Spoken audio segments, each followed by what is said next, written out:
अस्सलाम वालेकुम dear students. आज हमने शॉर्ट क्वेश्चन पढ़ने हैं। हमारे पास 6 क्वेश्चन एक्सरसाइज के।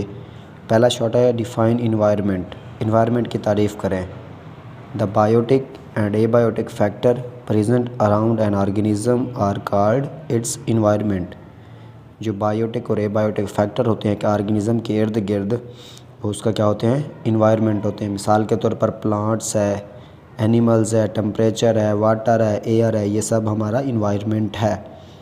ये हमारा पहला शॉर्ट क्वेश्चन है। इतना ही सिर्फ आंसर लिखना है इसका।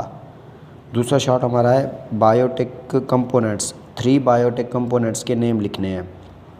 बायोटिक कंपोनेंट आपको पता है जिसमें ज़िंदा चीज़ें होंगी। उसमें क्या है, प्रोड्यूसर है, कंज्यूमर है, उसके बाद डीकम्पोज़र है। ये हमारे पास 3 बायोटिक कंपोनेंट्स हैं। इसके बाद है तीसरा सवाल। ये सवाल है कि write the name of 3 abiotic component. इधर लिखा है ए बायोटिक कंपोनेंट्स। वो कौन से हैं? टेम्परेचर है, वाटर है, उसके बाद क्या है, एयर है। ये बायोटिक थे, ये ए बायोटिक हैं। इसके साथ हमारे 3 क्वेश्चन होते हैं। इसके बाद है draw a simple food chain. Food chain आपको पता है कि जिसमें एक जानवर दूसरे जानवर को खाता है और एक जानवर दूसरे जानवर का शिकार हो जाता है। इसमें सिंपल सी एक मैंने चेन बनाई है। प्लांट्स अपनी खुराक खुद तैयार करेंगे, प्रोड्यूसर होंगे। प्रोड्यूसर को कौन खाएगा? हर्बीवोर्स। हर्बीवोर्स ग्रास ऊपर है, ग्रास ऊपर को कौन खाएगा? रैट। जो कार्निवोर होंगे, कार्निवोर को यानी कि उसके बाद जो ओल है, उल्लू, रैट को उल्लू खाएगा। ये जो होते हैं ओमनीवोर्स, यानी कि जो दूसरे जानवर को भी खाते हैं और घास भी खाते हैं। ये है फूड चेन, सिंपल सी एक फूड चेन है। प्लांट्स को कौन खाएगा? ग्रास ऊपर। ग्रास ऊपर को कौन खाएगा? रैट खाएगा। रैट को कौन खाएगा? उल्लू यानी ओल खाएगा। ये हमारे 4 क्वेश्चन हो गए हैं। इसके बाद हमारे पास क्वेश्चन मौजूद है कि if food sources are increase then how will be effect on the predator. यानी कि अगर हम फूड को बढ़ाते हैं तो उससे प्रेडेटर पर क्या असर होगा? इसका जवाब है when the food sources are increased then the numbers of predator increase.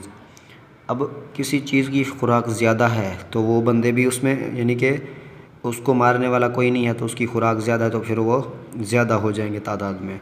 The food will be present for all predators, यानी कि खुराक जो है वो सब के लिए प्रेजेंट होगी। एंड दे ग्रो इजीली, और वो आसानी से बढ़ सकेंगे, यानी कि ग्रो कर सकेंगे। In this case the predator do not compete with another. वो एक दूसरे के साथ मुकाबला नहीं करते क्योंकि उनके सब के लिए खुराक मौजूद होती है, इसीलिए वो आसानी से ग्रो कर सकते हैं और सब के लिए खुराक मौजूद होती है।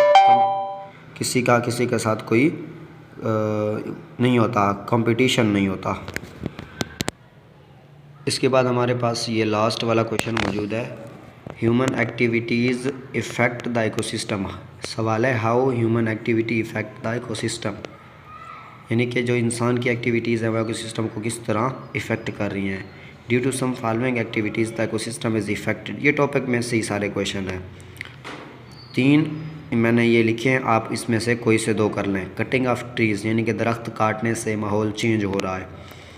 बिल्डिंग ऑफ रोड, यानी कि रोड बनाए जा रहे हैं, इस वजह से दरख्त काटे जा रहा है। और फैक्ट्रीज़ बनाई जा रही हैं।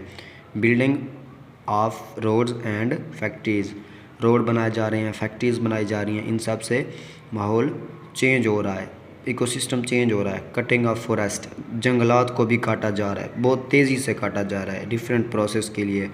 अपनी ज़रूरत पूरी करने के लिए इंसान दरख्त काट रहा है, फैक्ट्रीज़ बना रहा है, रोड बना रहा है, इसके बाद बहुत सारी ऐसे काम कर रहा है, ऑटोमोबाइल्स बना रहा है, पेट्रोल बहुत ज़्यादा इस्तेमाल कर रहा है। इससे इकोसिस्टम में बहुत सारी चेंजेस आ रही हैं।